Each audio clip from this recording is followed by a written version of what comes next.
നമസ്കാരം. കേരള രാഷ്ട്രീയത്തെ വീണ്ടും പിടിച്ചുലയ്ക്കുന്ന ഒരു വാർത്തയിലേക്കാണ് ഇന്ന് നമ്മൾ പോകുന്നത്.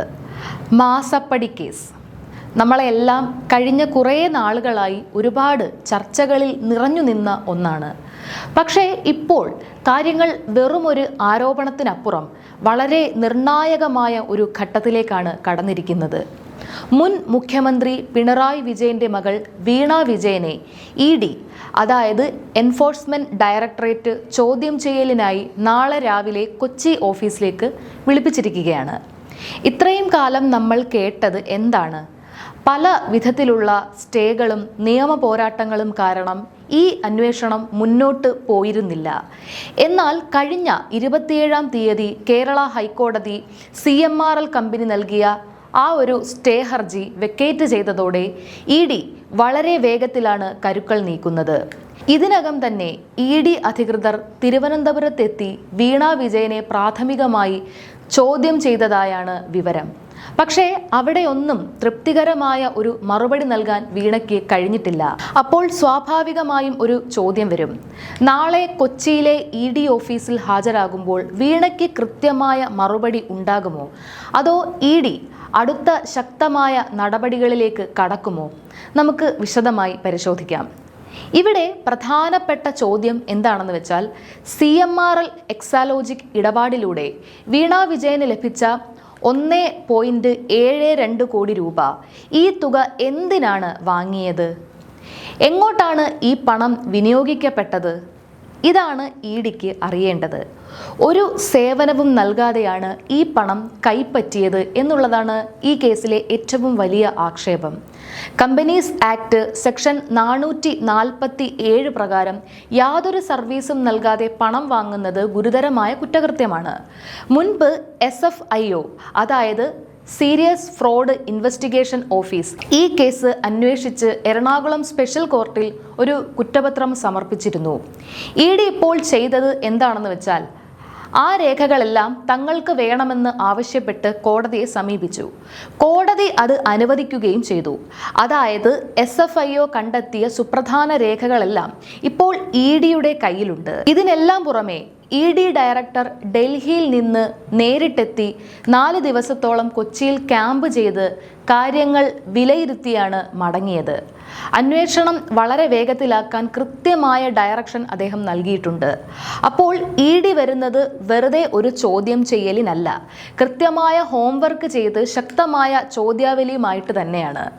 ഇനി ഇതിനേക്കാൾ ഗൗരവമുള്ള മറ്റൊരു കണ്ടെത്തലിലേക്ക് ഇ.ഡി. വിരൽ ചൂണ്ടുന്നുണ്ട്.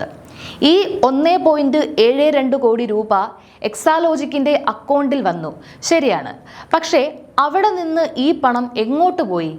ഇവിടെയാണ് retired SP George Joseph sir ഉൾപ്പെടെയുള്ള വിദഗ്ധർ ചൂണ്ടിക്കാണിക്കുന്ന ഒരു വലിയ സാധ്യത. ഈ പണത്തിൻ്റെ ഒരു വലിയ പങ്ക് വിദേശത്തേക്ക്, പ്രത്യേകിച്ച് ഗൾഫ് രാജ്യങ്ങളിലേക്ക് ഒഴുക്കി എന്നാണ് സംശയിക്കുന്നത്. ദുബായ്, അബുദാബി തുടങ്ങിയ സ്ഥലങ്ങളിൽ വീണ വിജയന് അക്കൗണ്ടുകൾ ഉണ്ടോ എന്ന രീതിയിലുള്ള അന്വേഷണത്തിലേക്ക് കാര്യങ്ങൾ നീങ്ങുകയാണ്.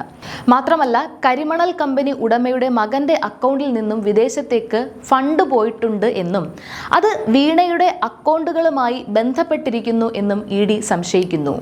ഇവിടെയാണ് നമ്മൾ ശ്രദ്ധിക്കേണ്ടത്. പണം വിദേശത്തേക്ക് പോയിട്ടുണ്ടെങ്കിൽ അത് ഇ.ഡിയുടെ മാത്രം പരിധിയിൽ നിൽക്കില്ല. അതോടെ അന്വേഷണത്തിന്റെ തലങ്ങൾ മാറും. കേസ് ഒന്നെങ്കിൽ CBIക്ക് കൈമാറേണ്ടി വരും, അല്ലെങ്കിൽ NIA പോലുള്ള കേന്ദ്ര ഏജൻസികൾ വരും. മുൻപ് നമ്മൾ കണ്ട സ്വർണ്ണക്കടത്ത് കേസിലും മറ്റും എംബസി വഴിയുള്ള പാഴ്സലുകളും വിദേശ ഫണ്ടുകളും വലിയ ചർച്ചയായതാണ്. അതിന് സമാനമായ ഒരു റൂട്ടാണോ ഇതിലും ഉപയോഗിച്ചത് എന്നാണ് ഇ.ഡി. ഇപ്പോൾ പരിശോധിക്കുന്നത്.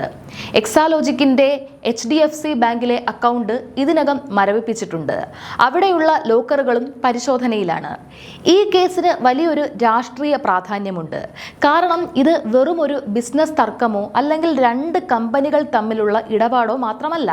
അന്ന് കോൺഗ്രസ് ഉൾപ്പെടെയുള്ള പ്രതിപക്ഷ നേതാക്കൾ ആദ്യമേ ആരോപിക്കുന്നത്, ചെയ്യാത്ത സേവനത്തിന് ഒരു കമ്പനി മുഖ്യമന്ത്രിയുടെ മകൾക്ക് പണം നൽകിയിട്ടുണ്ടെങ്കിൽ അത് മുഖ്യമന്ത്രി എന്ന നിലയിൽ പിണറായി വിജയൻ ചെയ്ത ബാഹ്യമായ സഹായിക്കലുകൾക്ക് പകരമാണ് എന്നാണ്. നിലവിൽ പിണറായി വിജയൻ ഇഡിയുടെ നേരിട്ടുള്ള റാഡറിലല്ലായിരിക്കാം. പക്ഷേ നാളത്തെ ചോദ്യം ചെയ്യലിൽ വീണ വിജയന് ഈ പണത്തിന്റെ ഉറവിടത്തെക്കുറിച്ചോ വിനിയോഗത്തെക്കുറിച്ചോ കൃത്യമായ മറുപടി നൽകാൻ പറ്റിയില്ലെങ്കിൽ പണം ആരുടെ കയ്യിലേക്കാണ് പോയതെന്ന് വ്യക്തമാക്കേണ്ടി വരും. ആ റൂട്ട് ചെന്നെത്തുന്നത് മുൻ മുഖ്യമന്ത്രിയിലേക്കാണെങ്കിൽ തീർച്ചയായും പിണറായി വിജയനും ഇഡിയുടെ ചോദ്യം ചെയ്യൽ നോട്ടീസ് ലഭിക്കാനുള്ള സാധ്യത വളരെ കൂടുതലാണ്. മുഖ്യമന്ത്രി അറിയാതെ ഈ പണം എങ്ങോട്ടും പോയിട്ടില്ല എന്ന നിരീക്ഷണത്തിലേക്കാണ് കാര്യങ്ങൾ പോകുന്നത്. ഇതിനിടയിൽ CPMന്റെ ഭാഗത്തു നിന്നുണ്ടായ നിലപാട് മാറ്റവും വളരെ രസകരമാണ്. മുൻപ് ഈ മാസപ്പടി വിവാദം ഉയർന്നപ്പോൾ പാർട്ടിയും നേതാക്കളും വീണ വിജയനെ ശക്തമായി പ്രതിരോധിച്ചിരുന്നു. അതൊരു രാഷ്ട്രീയ വേട്ടയാടലാണെന്ന് അവർ വാദിച്ചു. മുഖ്യമന്ത്രിയുടെയും മന്ത്രി മുഹമ്മദ് റിയാസിന്റെയും ഒക്കെ വീടുകളിൽ ഇഡി റെയ്ഡ് നടത്തിയപ്പോൾ പോലും പാർട്ടി പ്രതിരോധം തീർത്തു. എന്നാൽ ഇപ്പോൾ ഇഡി ചോദ്യം ചെയ്യലിലേക്ക് കടന്നപ്പോൾ CPM കളം മാറ്റി ചവിട്ടിയിരിക്കുകയാണ്. ഇപ്പോൾ പാർട്ടി പറയുന്നത് വീണ വിജയൻ പാർട്ടിയുടെ ഒരു ഭാരവാഹിയോ അംഗമോ അല്ല, അതുകൊണ്ട് ഈ കേസ് അവർ തന്നെ നിയമപരമായി നേരിട്ടുകൊള്ളും എന്നാണ്. അതായത് പാർട്ടിക്ക് ഇതിൽ ഉത്തരവാദിത്തമില്ലെന്ന് പറഞ്ഞ് അവർ കൈയൊഴിയുകയാണ്. മുഖ്യമന്ത്രിയുടെ മകൾ എന്നതിനപ്പുറം പാർട്ടിയിൽ യാതൊരു പദവിയുമില്ലാത്ത ഒരാളെ സംരക്ഷിക്കേണ്ട ബാധ്യത CPMനില്ല എന്ന തിരിച്ചറിവിലേക്ക് അവർ എത്തിക്കഴിഞ്ഞു. ഭാവിയിൽ അന്വേഷണം മുഖ്യമന്ത്രിയിലേക്ക് വന്നാൽ പാർട്ടി എന്ത് നിലപാടെടുക്കും എന്നുള്ളത് കണ്ടറിയേണ്ട കാര്യം തന്നെയാണ്. അപ്പോൾ അവസാനമായി ഇനി എന്താണ് സംഭവിക്കാൻ പോകുന്നത്? വീണ വിജയൻ ഊരിപ്പോകുമോ അതോ അറസ്റ്റിലേക്ക് നീങ്ങുമോ? മുൻപ് നമ്മൾ കണ്ടിട്ടുണ്ട്, നവകേരള സദസ്സിനിടയിൽ യൂത്ത് കോൺഗ്രസ് പ്രവർത്തകരെ മർദ്ദിച്ച കേസിൽ മുഖ്യമന്ത്രിയുടെ ഗൺമാൻമാർ മുൻകൂർ ജാമ്യം നേടി രക്ഷപ്പെട്ടിരുന്നു. എന്നാൽ ഈ കേസ് അങ്ങനെയല്ല. ഇതൊരു സാമ്പത്തിക കുറ്റകൃത്യമാണ്. ശക്തമായ ഡിജിറ്റൽ ബാങ്ക് രേഖകൾ ഇഡിയുടെ പക്കലുണ്ട്.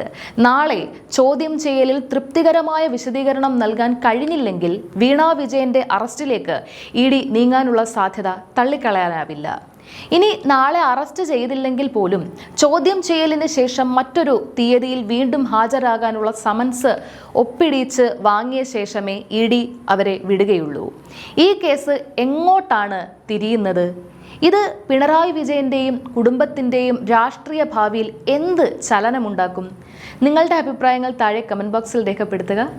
നന്ദി.